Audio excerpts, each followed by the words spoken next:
આજના માવઠામાં નિર્માણ વીજળીને કારણે થયેલ નુકસાનના સર્વેની કામગીરી હાથ ગામ દીઠ એક નોડલ અધિકારી નિમવામાં આવશે અને નોડલ ઉપર એક ક્ષેત્રીય ઝોન વાઇઝ ક્ષેત્રીય કર્મચારીની જવાબદારી આપીને સર્વેની કામગીરી હાથ ધરવામાં. સાહેબ એવા માન્ય શ્રી પુરુષોત્તમભાઈ રાજ્યકક્ષાના મંત્રી આપણી વચ્ચે છે, ત્યારે ઇન્જિનિયર શ્રી ભાવનગર જિલ્લા પંચાયત અને ડિટેલ ઓર્ડરો આજ અમે બપોર સુધીમાં જે કરવાના છે એ કરી દઈશું.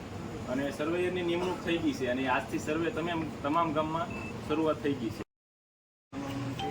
રાજુભાઈ ઘોઘાના તાલુકા વિકાસ અધિકારી, ભાવનગર તાલુકા પંચાયતના મામલતદાર શ્રી, ઘોઘાના મામલતદાર શ્રી ઉપસ્થિત ડાયસ ઉપર